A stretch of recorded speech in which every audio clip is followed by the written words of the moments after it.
ఒక మేలు నీకు జరగబోతుందని పరిశుద్ధాత్మ దేవుడు సెలవిస్తున్నాడు. నమ్ముచిన వాళ్ళు గట్టిగా రిసీవ్ అని చెప్పండి.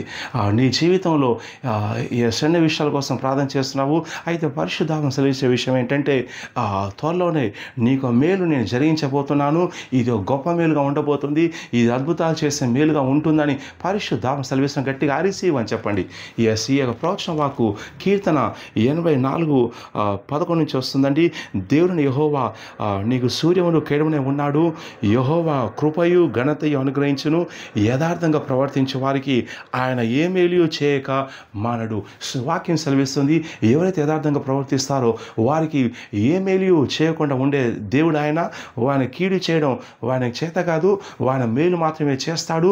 అయితే పరిశుద్ధాత్మ సెలవిచ్చే మాట ఏంటంటే, మీలో చాలామంది కన్నీరు కారుస్తున్నారు. ప్రభువా, ఎన్నాలి సమస్య, ఎన్నాలి కష్టం, ఎన్నాలి రోగం, ఎన్నాలి అప్పులని కన్నీరు కారుస్తూ ప్రార్థన చేస్తున్నారు.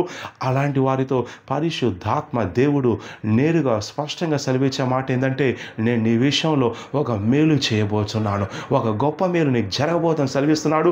నమ్మచం వాళ్ళు గట్టిగా వారిసీవ్ అని చెప్పండి. వారిసీవ్ అని చెప్పండి. మేలు అంటే మంచి విషయం.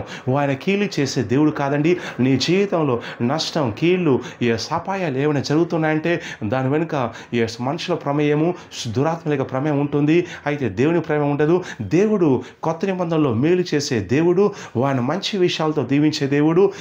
ఏ విషయం కోసమైతే నువ్వు ప్రార్థన చేస్తున్నావో ఆ విషయంకి జవాబుగా మేలు రూపంలో రాబోతుంది. వారిసీవ్ అని చెప్పండి.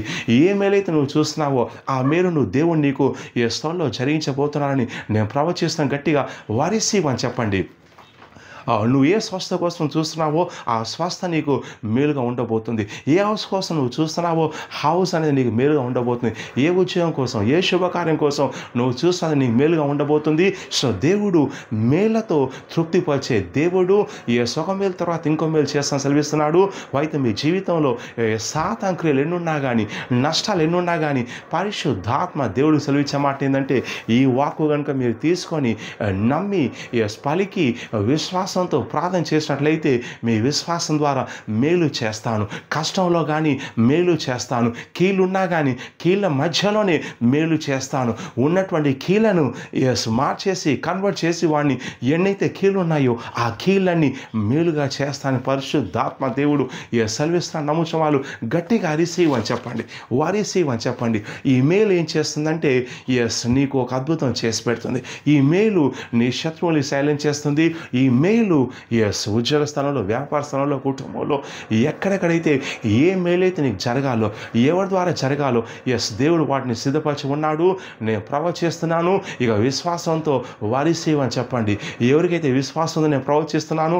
మీ ఫైనాన్షియల్ మేలు, కుటుంబ మేలు, ఉద్యోగపరమైన మేలు, వ్యాపారమైన మేలు, అలాగే మీ పిల్లల విషయంలో, మీ భర్త విషయంలో, భార్య విషయంలో, లేక సేవ చేసినట్లయితే సేవ విషయంలో ఏ మేలైతే మీరు కనిపెడుతున్నారో, కోరుకుంటున్నారో, ఆశిస్తున్నారో, ఈవెన్ ఆశించకపోయినా, ఎక్స్పెక్ట్ చేయకపోయినా కానీ దేవుడు నువ్వు అనుకున్న దానికంటే, ఊహించిన దానికంటే అత్యధికంగా మేలు చేస్తానని పరిశుద్ధాత్మ దేవుడు సెలవిస్తున్నాడు. నమ్ముచున్నాను. గట్టిగా వారిసీవ్ అని చెప్పండి. నేను ప్రవచిస్తున్నాను. ఈ స్థలంలో మేలు జరుగుతుండగా మీరు సికింద్రాబాద్లో బేతల వరకు వచ్చి మీరు ఒక సాక్ష్యం పంచుకుంటాం ప్రవచిస్తున్నాను. వారిసీవ్ అని చెప్పండి. ఈ మేలు సాతాను యొక్క నోరు మూసేస్తున్నాను ప్రవచిస్తున్నాను. వారిసీవ్ అని చెప్పండి. ఈ మేలు మిమ్మల్ని ఇంతవరకు ఎవరైతే అవమానించారో, నిందించారో, కించపరిచారో, ఎగతాళి చేశారో, కిందికి లాగారో వాళ్ళందరి యొక్క నోలను ఈ మేలు మూసివేస్తుందని ప్రవచిస్తున్నాను. నమ్మచ్చు వాళ్ళు గట్టిగా రిసీవ్ అని చెప్పండి. తండ్రి, వీళ్ళకి మేలు జరుగును గాక. నేను అభిషేకం రిలీజ్ చేస్తున్నాను. యేసుక్రీస్తు నామములో ప్రార్థిస్తున్నాను తండ్రి. ఆమేన్. సో ఈ ప్రవచన భాగం తీసుకొని ప్రార్థన చేయండి, కనిపెట్టండి. దేవుడు మేలు చేయబోతున్నాడు. త్వరలో సెకండ్ వారిలో బేతల వరకు వచ్చి మీరు సాక్ష్యం చెప్పబోతున్నారు. సో దయచేసి వీడియోని లైక్ చేయండి, షేర్ చేయండి, మా యూట్యూబ్ ఛానల్ సబ్స్క్రైబ్ చేయండి. దేవుడు మిమ్మల్ని బహుగా మేలుతో దీవించ